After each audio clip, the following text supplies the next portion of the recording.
when you study in inpatient metabolic wards, controlling for all the appropriate variables, isocalorically, same amount of calories, same subjects, double blind, placebo controlled, all that, especially keying in on inpatient studies where it's not self reported, a lower fat diet always beats a low carb diet.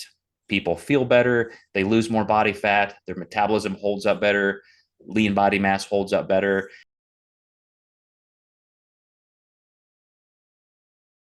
Welcome back. It has been a while since we've done these, but very happy to jump in and to have found something that I think is I'm just thrilled that I think it's the best way to segue back into a meaningful series. So I'm going to do kind of a double duty here, because for those who aren't familiar, or at least as a chance to re-explain the exact format, why I do exactly what I do here, I want to show exactly the kind of research review that I'm going to do.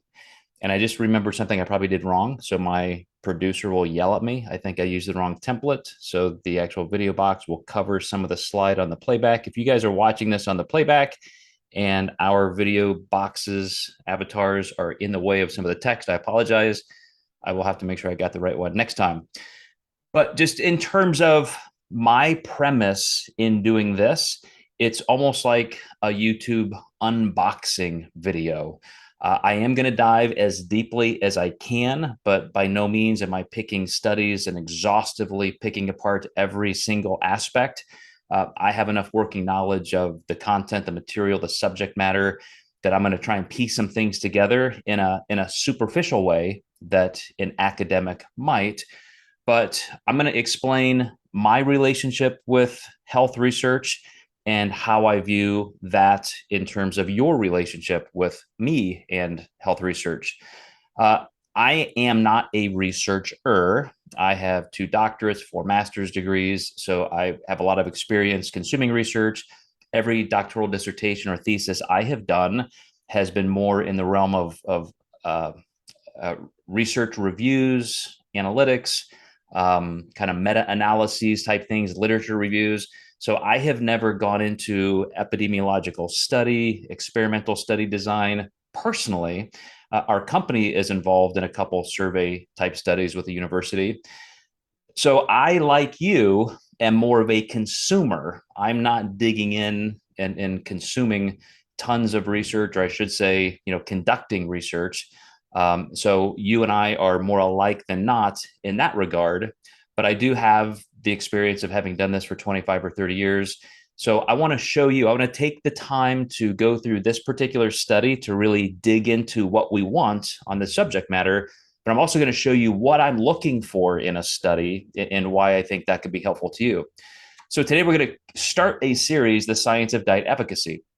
How do we even determine if a diet method is useful? Is it helpful? How does it compare to others? How do we study that? What are the different ways to study that? So the place that I looked, and this is what made me a little bit giddy, in that this was the perfect study as an intro to this subject, because I did want to cover the kind of layering that we can get into looking at a study. So first of all, look at this particular title, Scientific Evidence of Diets for Weight Loss, and then different macronutrient composition, intermittent fasting, and popular diets. When I first read this, and I'm giving you kind of my purview, the box opening survey as a YouTube video, like, wait a second, those are a bunch of things that aren't related. Macronutrient composition, different levels, different ratios of macro distribution. Intermittent fasting is more of a process, not a, what's the diet methodology entailing in terms of energy balance. And then popular diets, that seems pretty broad. So the first thing I had to do in deciding, is this a study that I want to present to you? Will it have any value? Or would I even want to read it? Like, what does this study even mean? So the first thing I had to do is kind of pick apart some of these components. And this is the way I did it.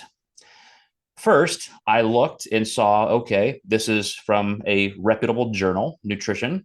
It's pretty current. So, not that that's good or bad. Some very classic studies were pioneering and profound and foundational. But I thought, okay, at least it kind of wakes me up to think, oh, maybe there's something new here.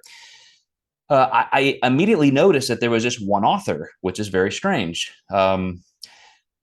So I thought, okay, that's a clue that this may be like a doctoral dissertation. Somebody did this, authored it, and this is my submission. If not, there would usually be more people. More people collaborate.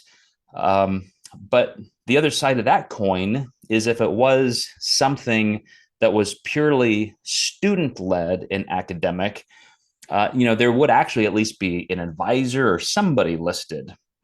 So then I looked the author up and I saw that she has conducted or has been named in 17 total studies since around 2015. I also see that she works in the Department of Pediatrics at Massachusetts General Hospital, Harvard Medical School. And I looked at the department, Mucosal Immunology and Biology Research Center and Center for Celiac Research and Treatment, and especially Department of Pediatrics. So then I thought, okay, wait a second. This is somebody who does work in intestinal health. Mucosal lining has to do with absorption, dietary type stuff. Pediatrics specifically, that's a very nuanced group. So I thought, well, maybe this isn't a study that's going to give us anything, because that seems pretty nuanced in a couple of different directions. But I at least went ahead and looking at those specific citations that she's involved in. Indeed, I did see that most of them were at a very subatomical digestive level. She's looking at malabsorption, absorption through the intestine wall, and so forth.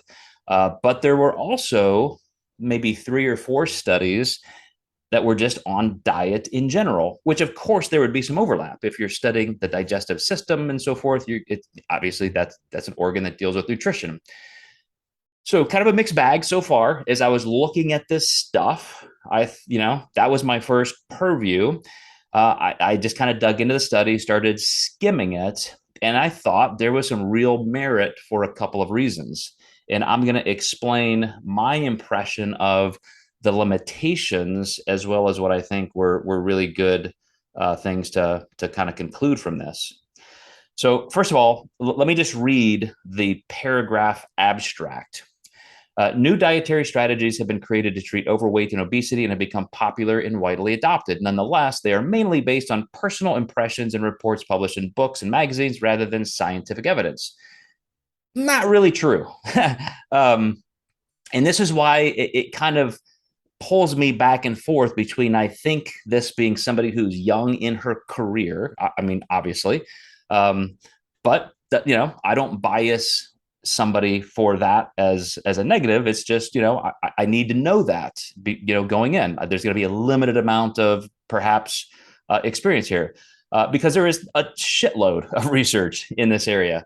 But I know what she means, that most people, most general layman type consumer, our impressions are based on diets and fads in terms of books and so forth, not research.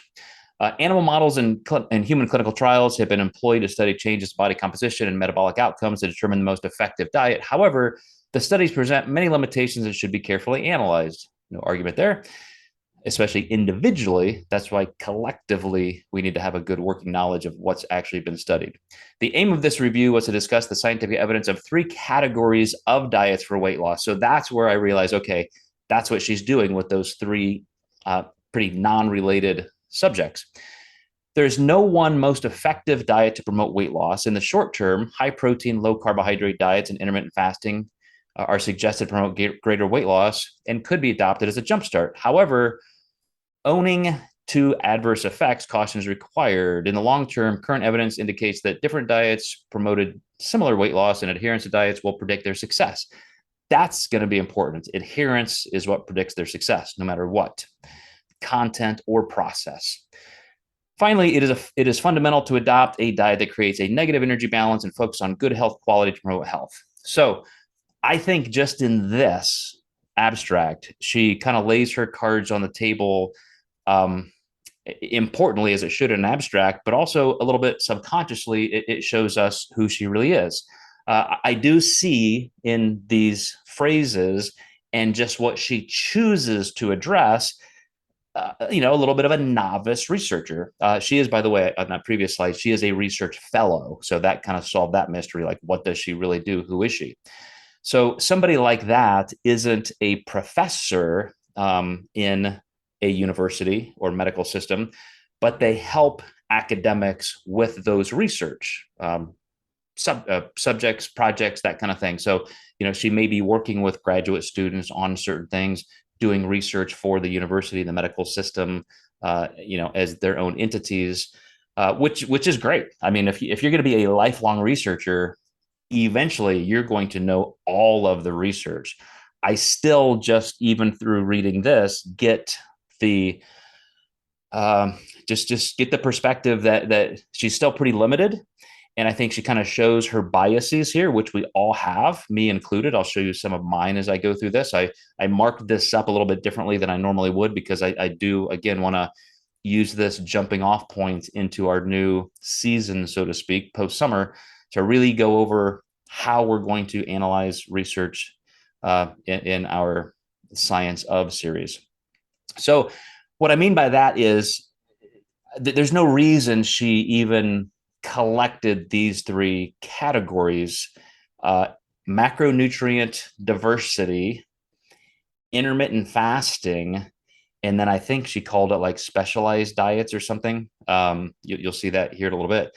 It's like, well, like what do those mean? Like, why are those different things? I understand macronutrient distribution, because here she's going to talk about low carb, high carb, low fat, etc. Intermittent fasting, I think, may have been better touted as just meal spacing, or meal timing, something like that. So because intermittent fasting is a little bit more of a current lifestyle trend, popular term. It's not necessarily a research category. And then the third category, she talks about diets that completely get rid of an entire food or food group, like a vegetarian diet gets rid of animal protein. Mediterranean diet, does something else, but there's a lot of cross mixing that you could say, well, that should be in this category. I'll get to that in a second. But anyway, it was just a little bit convoluted.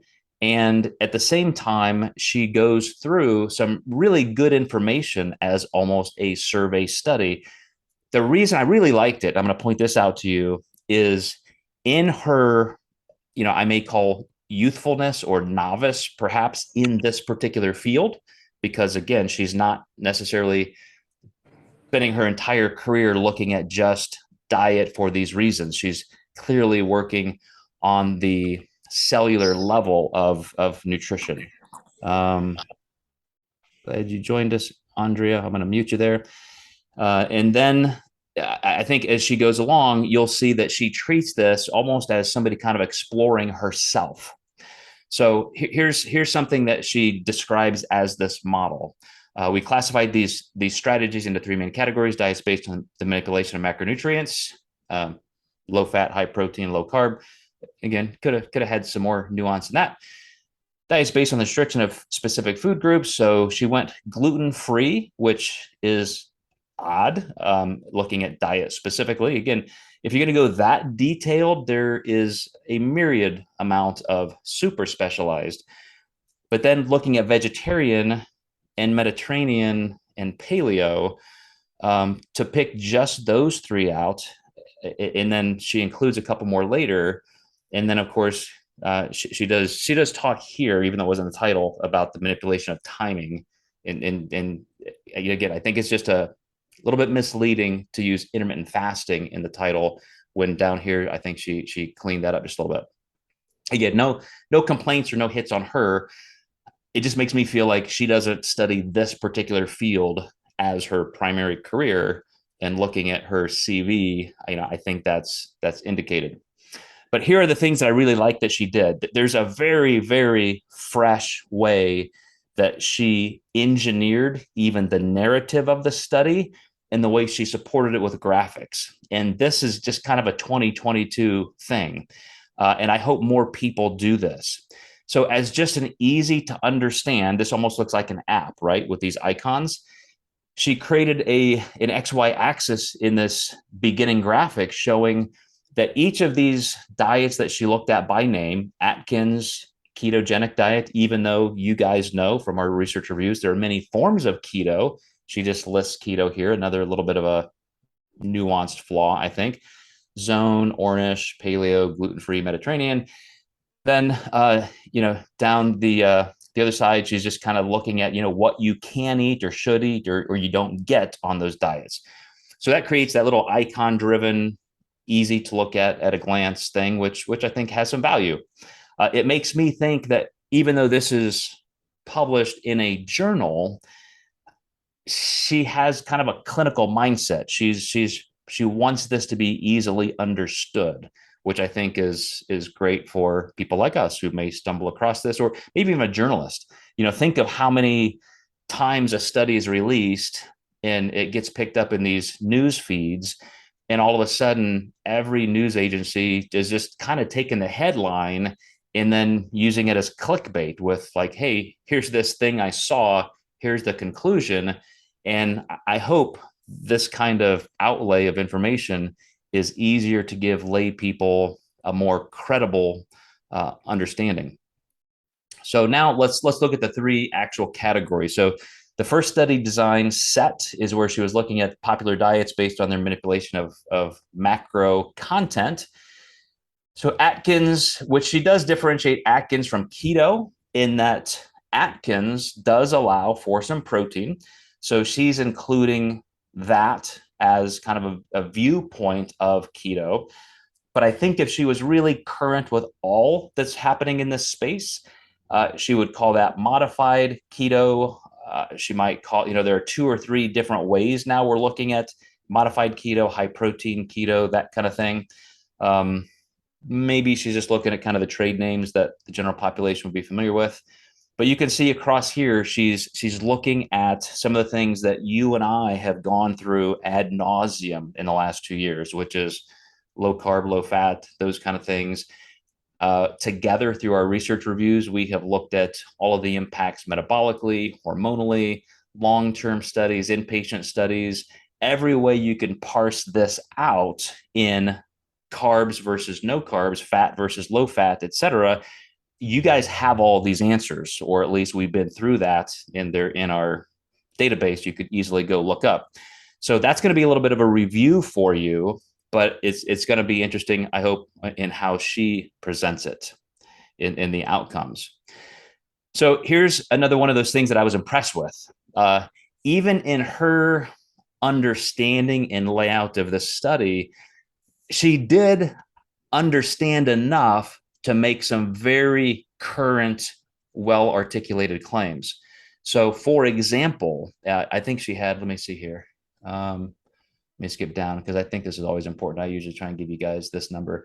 She had 157 citations in this study total. So even though it's not a complete meta-analysis, I don't think of any sort, she did try to go through as deep of a survey in the areas she decided to study or review. I think she did that very well. But this particular line, moreover, an important meta-analysis of 32 control studies concluded that energy expenditure and fat loss were more significant with low-fat diets compared with isocaloric low-carb diets. You guys know that. You guys know that's why I'm not a fan of keto, that kind of thing. When you study in inpatient metabolic wards, controlling for all the appropriate variables, isocalorically, same amount of calories, same subjects, double-blind, placebo-controlled, all that, especially keying in on inpatient studies where it's not self-reported, a lower fat diet always beats a low carb diet. People feel better, they lose more body fat, their metabolism holds up better, lean body mass holds up better. So for her, who I'm perceiving as somebody who this is not her primary interest of study, she found that and she put it in here. And I thought that's one of the tipping points that made me say, oh, okay, this study is worthwhile. Here's somebody who at least has that depth of knowledge. The reason I bring that up, I mean, me included, I have my biases, you have your experiences and biases. And with the myriad study opportunities that are out there for us to consume, it's pretty tough to be skeptical when somebody else has done the research and they probably know more than we do. Even when I look at studies like this, and these people do research for a living, there are things I have believed because I think, well, there's the study. It looks good to me. And then only when you look at everything in context and pick apart the flaws of a study, do you realize, like, oh, yeah, that's why when there are contradictions, this is the one that probably is wrong. This is the one that hasn't been replicated. These were the fatal design flaws. So anyway, I just thought that was interesting that she was seeming to pick out some of the most nuanced and current things. Another cool graphic, and here she is showing the different individual diets that she was comparing, and just another cool like sliding bar graph that these have this much protein, this much fat, this much carbohydrate. It is funny to me. It almost makes me think that we need an update on who is creating lasting diet methodologies. Like when you see the Ornish diet still being the kind of keystone, higher carb, lower fat diet. I mean, gosh, was that in the 70s, maybe even the 60s? The zone diet was such a fad for a while, and kind of has its own category because it's quote balanced 30 40 30. Atkins will probably always just be the classic keto minded person, except that, again, I think it's a very, very good pickup on this researcher's part to say, well, Atkins isn't necessarily keto because he does involve a good amount of protein. That's not classic keto. Keto is about 90% fat. You'll recognize paleo and Mediterranean, which I'm glad they appear, because every single study really shows that these are probably two of the closest way. If you had to pick one diet methodology to say, well, if I'm not going to do a lot of thinking, I'm not going to engage a lot of flexible dieting, I'm just going to kind of pick a horse and ride it, these are the two that work the best. And I'll explain why. And she kind of concludes that as well. But let me get through some of these details on just how the study worked, or her review. So another thing that she said here, finally, individuals with insulin resistance, glucose intolerance, or both may benefit from a low carb diet, although this has not been confirmed in a recent study with 609 individuals. And there are more studies than that. What she's saying is, when we even look at diabetes research, classically everybody says, oh man, if you've got high blood sugar, you've got type 2 diabetes, you've got to just drop your carbs. And even with insulin dependent type 1 diabetics, we know that keeping carbs in, high quality, low glycemic, healthy, whole food carbs, is better with a low fat diet instead of the inverse. If you have diabetes and you think, oh man, the Atkins diet is for me because it's low carb, no, research is now conclusive that your blood sugar will be better controlled if you keep your fat lower, low to moderate, and you still allow a good amount of carbs that you can effectively process.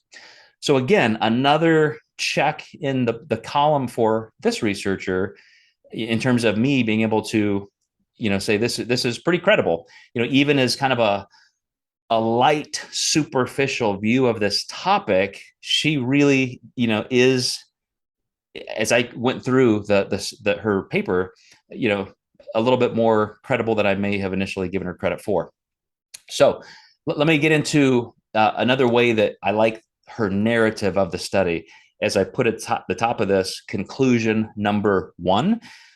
Along the way, as she's just describing this, it's a little bit better narrative form than some studies, because she's reviewing and explaining as she goes. So once she looked at this top bucket of analysis, macronutrient distribution, high carb, low fat, before she gets to the end of the entire review, she does a little summary before she goes to the next section. So, in conclusion, in the short term, high protein, low carb diets are suggested to present benefits for weight loss. However, owing to their major effects on metabolism and gut health, they should be considered as a jumpstart weight loss tool rather than a diet for life. In the long term, current evidence indicates that a different ratio of macronutrients associated with caloric restriction in healthy diets promotes similar weight loss. And they're actually more just long-term successful. They are more sustainable. So it is interesting that she interjects a bit of an opinion here that, well, I think based on the research, you could use these lower carb, higher protein diets as not, this is my term, kind of an induction phase. But that's not the way to live. And once again, I think that indicates she knows some of that long-term research that low carb diets are the worst. They absolutely check out as the worst when it comes to long-term sustainability. So let's go into this second study design set, which is plant-based diets. Oh, actually, here I put 2.1 because now, in terms of these particular individual type nutrition things, here she listed them out by their merits. And so if you'll see me go from 2.1, 2.2, 2.3. So this is just looking, for example, of plant-based, the pros and cons, and some of the particular studies she looked at. Those are cited over on the right. Then set 2.2 here, she's looking at the paleo diet, which I'll explain in a little bit. You guys already know, but I'll just kind of review a couple things. And then the Mediterranean. So I'm not going to go into all those individual little diets, but I just wanted you to see exactly that, again, as a little bit of what I would call a nuanced part of her study. She decided to list all of those out individually, where she didn't necessarily with the macronutrient design set.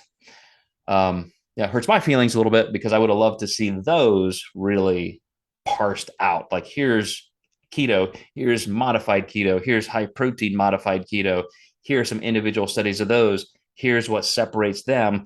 She just kind of lumped them together, and then she decided to break these out by name. Set number 3 now are the ones where she talks about, here again, she calls it intermittent fasting diets, where she kind of went back to that from her title, but I think it's better to talk about meal timing. And this is where you and I did an entire series on all the different forms of fasting. And she clearly went through in her own review some of the same studies. I'm not sure. I may scan through some of these. Let me see how much time we have. I may scan through some of the parts I didn't put in here just to give you her thoughts on each of these individually. But let me get through to her concluding remarks, and then I'm going to double back to some of that. So I put here another clue because, as what I think shows her familiarity with the work, what kind of a researcher she may be, how experienced she may be, this was another good thing to include, which is, here are the limitations of some of studies in general. And so this is not a systematic review or meta-analysis. She is not going through every single variable that she's proposing, every single diet, each of the 3 categories. She's not exhaustively going through each of them. She's just kind of assembling her version of a story, which she pads it here by explaining, these are the rules all researchers live by. We know what a good sample size is. We know, inpatient, outpatient studies, here are all the variables. But at the same time, you as a consumer should know, because this is not an exhaustive meta-analysis, she is the one picking which studies to look at. And we all end up creating this kind of suitcase in our lives as either consumers of research or researchers. And that's why it's an important metric to even know how many times a study is cited. If, for example, let's say there's a classic study, everybody talks about this, the Matador study. Everybody in bodybuilding loves to talk about the Matador study. Well, because everybody loves that, then they use that as a benchmark. Eventually, it's going to rack up such an amazing amount of citations that in itself becomes a point of bias. Like, why does everybody now just accept that as so important or carries so much weight? So even the way she selects the things to review is a bias that you have to be careful with. So so here I'm kind of kidding. Now you're just showing off because you just rarely see graphics like this in a study or paper, and I think this shows that modernity, post modernity, maybe flair of somebody who isn't just your classic researcher. She's really trying to create an understandable flow of information. So the things that she comes down to, and I think my next slide is the conclusion. Then I'm going to double back on some of these points of information in the review that may interest you. She creates this flow to say, okay, there is this manipulation of macronutrient content. We have to know what we're going to consume. Is this high carb, high fat, whatever? And so in her mind, that's a bucket that's profound. And then you have to know how you're going to eat that. What's the meal timing type thing? And then you have to look at almost a health value or qualitative way of eating. Like, is it vegan? Is it paleo or Mediterranean? Or in this, she even talks about religious ways of eating. If you're Jewish or Muslim, you may not eat pork or something. That's a specific thing that would hit this final one. So it wasn't until I got down here that I thought, okay, that's why she selected those three broad categories. Now it makes sense. I don't think she explained the reason why initially very well, but now it kind of comes together, which shows me, as just a modern day consumer of information, why technology and tools like this just make sense. We need those guide rails, even visually, just to make sure that we're all seeing the same thing. So let me get into a couple things that she talks about here now, so we can really get into the meat of the actual review. And then, as I said, I'll backpedal a bit. So the creation of new diets will continue to follow popular trends, of course. However, the belief that these diets promote weight loss has emerged more from personal impressions and reports published in books rather than from rigorously controlled research.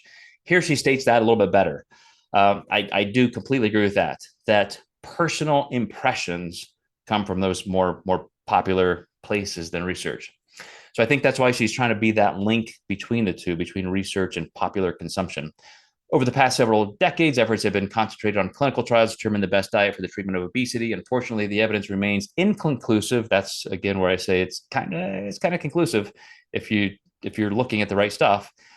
And there are important limitations to some of the trials, which I would agree with, but that's kind of the selling point for even getting more grant money and research. We have to say, oh, we don't know all the answers. We got to keep going. In the short term, diets promote different degrees of success, but in long term, the small differences do not instill confidence for prescribing one diet over the other. Again, I disagree with that, and I think that shows a little bit of her inexperience. The number of unanswered questions remains large. Why do some individuals experience successful weight loss, whereas others are more resistant to losing? How do different diets change hormonal secretion, gut microbiome comparison, and gene expression? You guys know all that because you've been here for 2 years, and we've covered so many studies and meta-analyses in that regard. And yet she concludes that we don't know. And I think there is massive evidence there. How do these changes regulate appetite and energy expenditure in the future? For their investigation of these factors, such as hormone profiles, gut microbiome composition, genetics, epigenetics, might allow us to indicate the most successful diet for each individual. Now, that's what's interesting, is that kind of genetic testing that may give some credence to why this works better for one person versus another.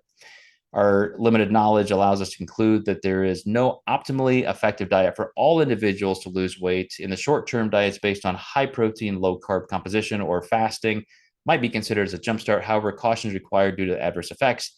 In the long term, diets such as Mediterranean that prescribe high quality food should be encouraged. Finally, the fundamental point is to adopt a diet that creates a negative energy balance and is based on adequate food quality to promote health. Adherence will predict long-term success. So before I jump back into some of the things that you guys may have questions about, I do want to pick apart a couple of those final points. This is where I almost think there's a tip of the hand to the fact that she had this conclusion kind of set in her mind, and then she selected the information that would support that, or not even support it. I don't mean to imply that she was that biased, but you find the things that explain it best, because those things, those studies that have shaped your perspective as a scientist, you hang on to, you reference them, you cite them. And so those are our favorite ones that we carry along with us. And that's how we explain these things to other people. There's absolutely nothing wrong with that. But she said that any diet will basically work as long as it has a sufficient energy balance deficit. We know that you got to be eating less than you use. Adherence is the primary. There are actual studies that show that as long as people stick to it, the National Weight Control Registry study, that kind of thing, yeah, it doesn't matter. Like, there are some people who diet in ways that are shown to be the least effective, yet because somebody adheres to them, they do fine. Um, and then, of course, she talks about high quality things like Mediterranean, because we know reducing processed foods, reducing highly palatable foods, if you're going to have some level of fats, have monounsaturated essential fatty acid based fats, there's just so many high quality aspects to that it tends to work best. It tends to give people the best health, the best outcomes and sustainability. And I kind of lump paleo with that. A lot of people consider paleo more Atkins or low carb, high fat like, but it's really not true. As long as something is grown from the ground, meaning you can still have carbs, that's kind of a whole food, high quality viewpoint of paleo. I don't disagree with that at all. It's very similar to paleo, just not quite from or very similar to Mediterranean, just not quite from that uh, geological zone with olives, olive oil, that kind of thing. So let me do this. Let me actually quit sharing the screen so we can see each other a little bit better. And then I'll reference some of these other things as you guys may have some questions. There are a couple of things that I was going to point out as well, but I'll wait and see if you guys ask them. So any thoughts or questions so far? You don't have to even dig into like how research is conducted, but just from the material that she presented. Again, I wanted to use this as a jumping off point for a study, because we're going to draw from some of the things we've learned. As she discussed in that final conclusion, that we don't know enough about how diet affects hormones and so forth. That's just not true. We've done an entire series on that, and we may review that. She does, in the body of her work, go through a little bit more of the different types of fasting. But then in her conclusive remarks, she said, that may be okay for like starting, but it's not really sustainable. Again, totally not true. We know because of glucose disposal, there are all kinds of fasting techniques that can be sustainable and can be amazing. Simply having enough time between meals. You remember the studies we went through on epigastric contractions, and with that biometric testing with glucometers, kids and adults, when they learned how to eat, not when they felt empty, more of a barometric type of cue when your stomach's empty, but learn to associate hunger with blood sugar change. And so therefore you're eating when you're totally empty, and your blood sugar, your blood panel profiles are indicating that, then those people, even without dieting, without counting calories, without doing anything with health, aligned quality judgments and decisions, just by doing that, if you remember, those people lost 34%, I believe it was, of their body weight. They reduced their body mass index that much, whereas the control group who didn't do that, they didn't lose anything. So again, that's just a total miss on her part that I think should have been expanded. But again, this is our introduction to maybe these three broad categories content, process, and then specific nuance in terms of food quality. And now in the rest of our series, I'll look at the studies that do indicate and show and prove some of the things that she just didn't think are there. So any thoughts or questions on that kind of stuff? I'm gonna toggle over here, see who else is here. Heather jumping in. If nobody else is, can you hear me? We're on the road. I can. Yep. Okay. So I really liked how you did the kind of like appraisal of what you thought about her and why, like the things that you did not like about her study. And I would love if you continue that in the future, because I do try to find research to justify things that I'm doing, both in my professional life and in my personal life. And sometimes I struggle, like, is this actually a good quality article or not? And so I think as you review like those things that you don't like, it will help me to select higher quality research to make some of those decisions. So I really appreciate you going through that thought process. Thank you. Good comment. Yeah, and the way I do that is if you agree with me, I consider that a high quality study. I'm glad you smiled. You got the joke. No, I mean, literally, that's why in my very beginning, I went through my process of even just picking her out. Like, who is this person? What has she done? Where does she work? What's her education specifically? All that's important stuff. And so you tend to learn. And I think this is where you start biasing yourself in a good way. Like, I know that Kevin Hall, the director of nutrition at the NIH, he's like a god in this area, because not only does he have a 30+ year track record, I mean, he knows there's so many limitations to nutrition research, especially just survey research and self-report research. So he spends a considerable amount of his time doing just inpatient research.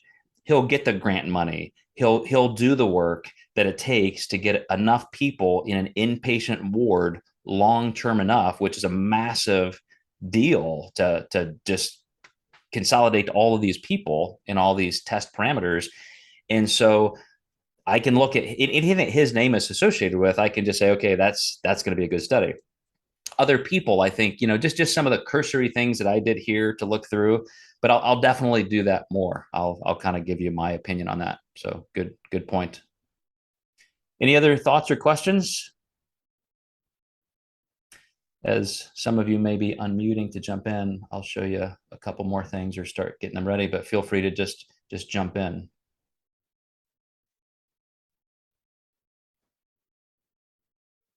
She did mention, she did differentiate in here, another type of very low carb, high fat diet known as keto diet, prescribes a minimum of 70% energy from fat and severe restriction of calories. So she noted that as a difference from keto. And then she talked about adverse effects such as constipation, headaches, muscle cramps, weakness, commonly observed, and moreover, lipemia, cardiovascular risks, and on and on and on.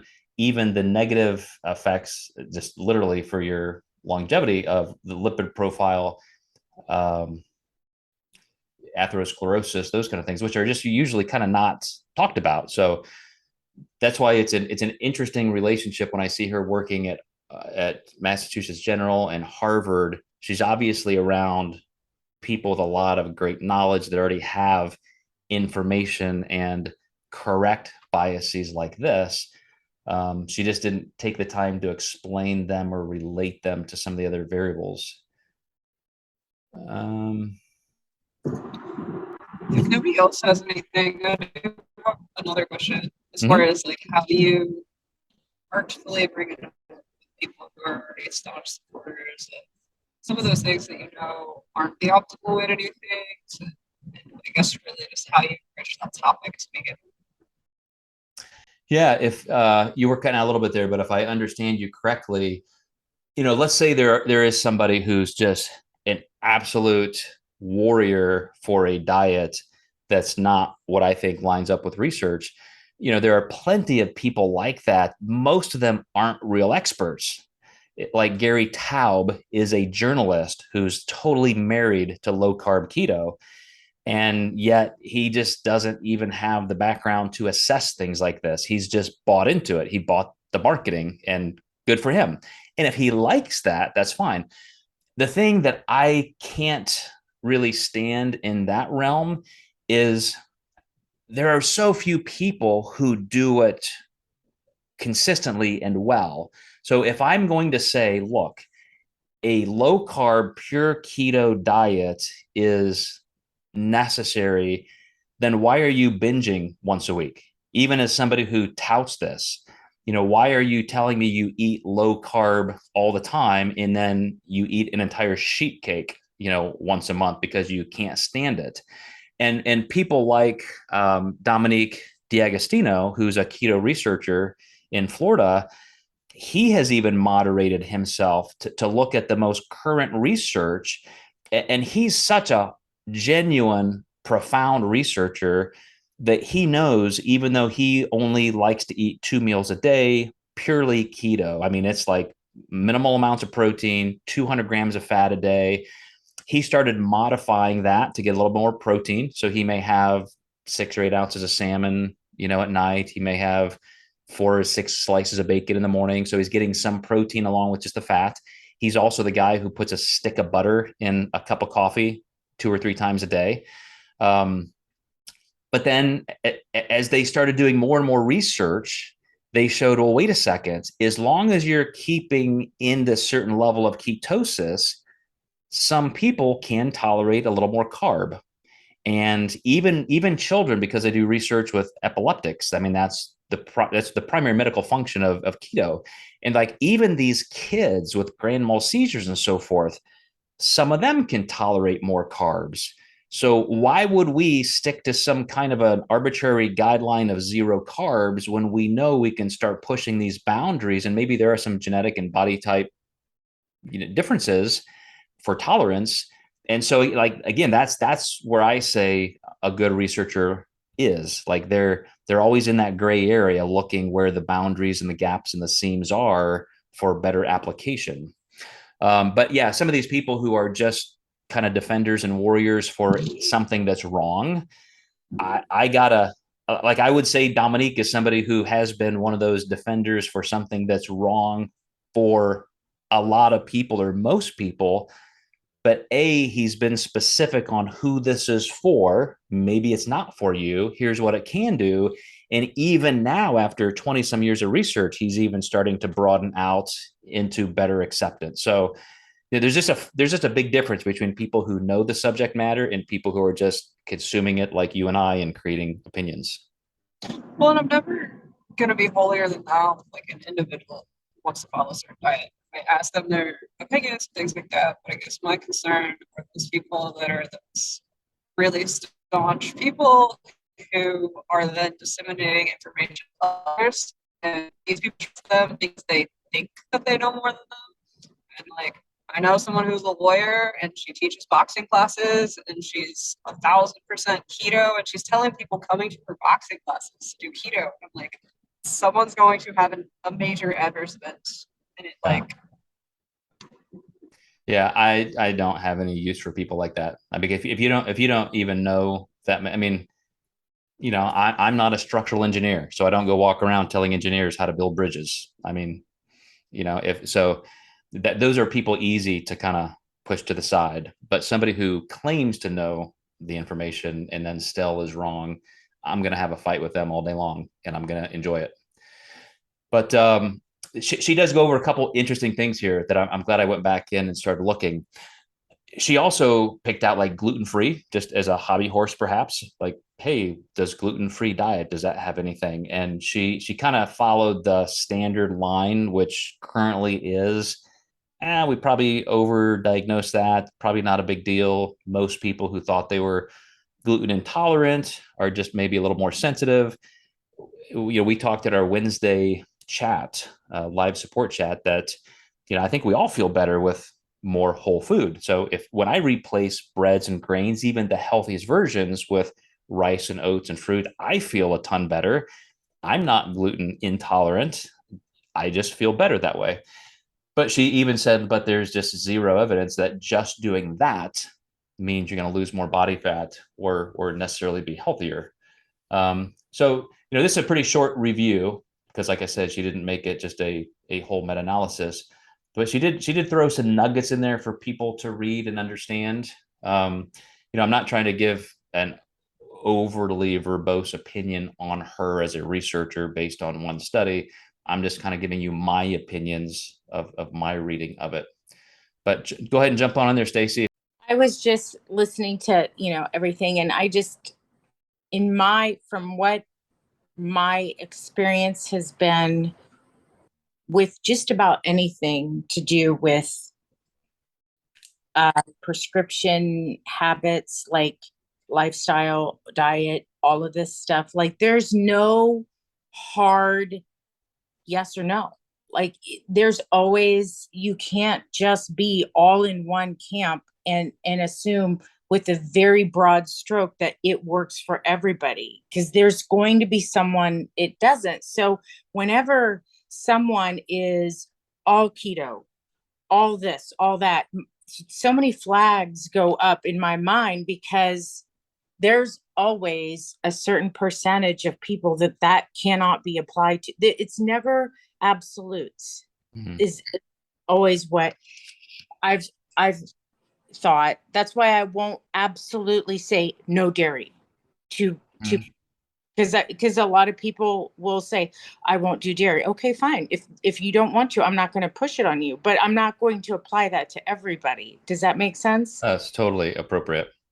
And the other publications that or places of publications that have good reputations within the research community, because it's a very different world to be a scientifically based research versus translational research.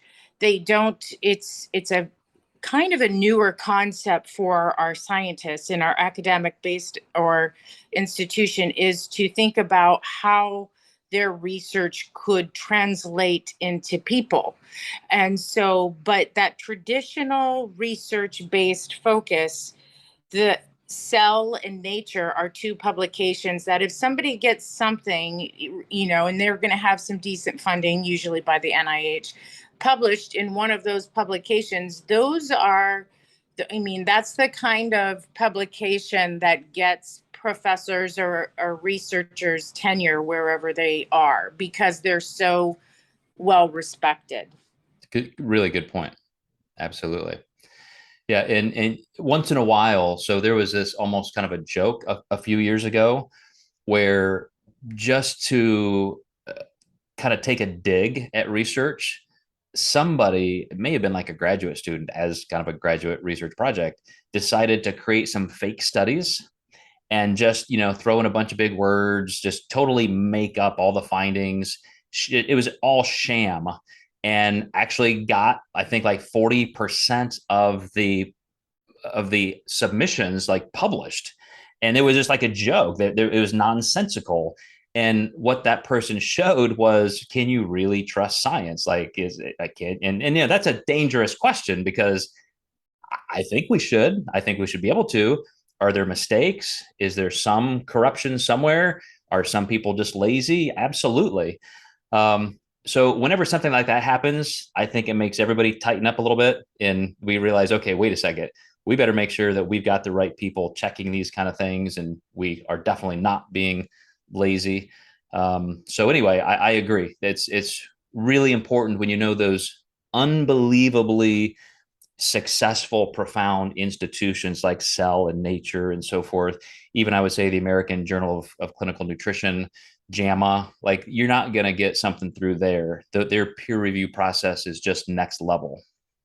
So that's a good answer to Heather's question too, is just kind of looking at those big sources as some of the better places as comparison.